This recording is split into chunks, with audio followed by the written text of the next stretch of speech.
Jemimah Jesus എന്നുള്ള ഒരു പദം പറഞ്ഞപ്പോൾ അത് ഇത്രയും വൈറലാകാനുള്ള ഒരു കാരണം ഒന്ന് നേരത്തെ അരുൺ സൂചിപ്പിച്ചതുപോലെ തന്നെ ഈ കഴിഞ്ഞ വർഷം ഫാദർ അനധികൃതമായിട്ട് ഈ സുവിശേഷ പ്രഘോഷണത്തിന് വേണ്ടി ഇവരുടെ ക്ലബിന്റെ ഹാൾ ഉപയോഗിച്ചു എന്ന് പറഞ്ഞ് ഇവരെ പുറത്താക്കിയ ഒരു സംഭവം.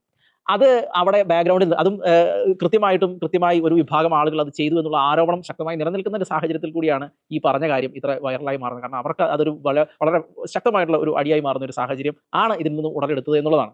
രണ്ടാമത്തെ ഒരു കാര്യം എന്ന് പറയുന്നത് ഈ ഏത് സാഹചര്യത്തിൽ നിന്ന്, ഇപ്പോൾ ഈ ക്രിക്കറ്റിന്റെ ഏത് സാഹചര്യത്തിൽ നിന്നാണ് ജമീം ഇങ്ങനെ ഒരു സംഗതി സൃഷ്ടിച്ചെടുത്തത് എന്നുള്ളതാണ്. എന്ന് വെച്ചാൽ നമുക്കറിയാം, കഴിഞ്ഞ 12 ലോകകപ്പിൽ 7 ലോകകപ്പും ജയിച്ചത് ഈ ഓസ്ട്രേലിയയുടെ ഈ വുമൺസ് ക്രിക്കറ്റ് ടീമാണ്. ഈ വുമൺസ് ലോകകപ്പിലെ അതിൽ തന്നെ കഴിഞ്ഞ 15 മത്സരങ്ങൾ ലോകകപ്പ് മത്സരങ്ങളും ഇവർ തോറ്റിട്ടില്ല എന്നുള്ളതാണ് ഓസ്ട്രേലിയ. എന്ന് വെച്ചാൽ അത്ര ശക്തമായിട്ടുള്ള പ്രൊഫഷണൽ ആയിട്ടുള്ള മെൻസ് ടീമിനെ പോലെ തന്നെ അതുപോലെ ശക്തമായിട്ടുള്ള ഒരു ടീം തന്നെയാണ് ഓസ്ട്രേലിയയുടെ ഈ വുമൺസ് ടീം എന്ന് പറയുന്നത്. ഇന്ത്യയുടേത് എന്നാൽ അത്രയും ശക്തമല്ല. നമുക്കറിയാം, കഴിഞ്ഞ 3 ഇംഗ്ലണ്ടിനെതിരായിട്ടുള്ള മത്സരം തോറ്റു, ഈ ശ്രീലങ്കയ്ക്കെതിരായിട്ടുള്ള ഓസ്ട്രേലിയക്കെതിരായിട്ടുള്ള മത്സരങ്ങളെല്ലാം തോറ്റാണ് ഇന്ത്യ വരുന്നത്.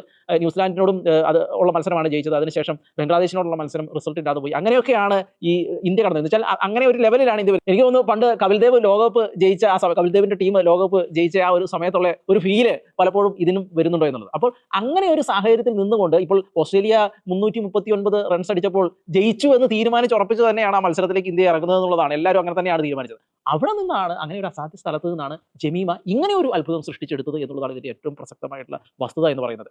ആ അത്ഭുതം സൃഷ്ടിച്ചെടുക്കാൻ എങ്ങനെ ജമീമയ്ക്ക് കഴിഞ്ഞു എന്നുള്ളിടത്ത് നിന്നാണ് അത് ഈ ദൈവവചനം stay calm, God will fight for you, ദൈവം നിനക്ക് വേണ്ടി യുദ്ധം ചെയ്തോളൂ എന്ന് വെച്ചാൽ ആ ബൈബിളിലെ ആ വചനത്തിന്റെ ആ ഒരു ഡെപ്ത് ഉണ്ട്. ജമീമ അത് പറയുമ്പോൾ ഇതിൻ്റെ ഉള്ളിലെ പ്ലെയർ ഓഫ് ദ മാച്ച് ആ സമയത്ത് ഈ ജമീമയോട് ചോദിക്കുന്നുണ്ട്, നിങ്ങൾ ഈ അവസാന സമയത്ത് എന്തായിരുന്നു നിങ്ങൾ ഇങ്ങനെ ഉരുവിട്ടുകൊണ്ടിരുന്ന സംഗതി എന്തായിരുന്നു ചോദിക്കുമ്പോഴാണ് ജമീമ ഈ വചനം പറയുന്നത്. അപ്പോൾ അങ്ങനെ ഒരു അസാധ്യതയിൽ നിന്നും തോൽവി ഉറപ്പിച്ച ഒരു സാഹചര്യത്തിൽ നിന്നും, ഇത്ര ശക്തമായ ഒരു ടീം ഓപ്പോസിറ്റ് നിൽക്കുന്ന ആ സാഹചര്യത്തിൽ നിന്നും ജമീമ ഇത് സൃഷ്ടിച്ചെടുക്കാൻ ജമീമയെ പ്രാപ്തയാക്കിയത് ഈ ബൈബിൾ വചനങ്ങളാണ്, ജീസസ് ആണ് എന്ന് പറയുന്നതിൻ്റെ ഉള്ളിലെ അതാണ് ആ ഡെപ്ത്. അത്രയും ഡെപ്ത് ഉണ്ട് ഇതിന്. അത്രയും വലിയ ബുദ്ധിമുട്ടിൽ നിന്നാണ് ഈ ഒരു സാധനം ഉണ്ടാക്കിയത്. അത് ക്രിസ്തുവിലൂടെയാണ് എന്ന് പറയുന്നിടത്താണെന്നാണ് എന്തുകൊണ്ടാണ് നമ്മൾ ജമീമയെ ഉയർത്തിപ്പിടിക്കുന്നത് എന്നുള്ള ഒരു ചോദ്യം.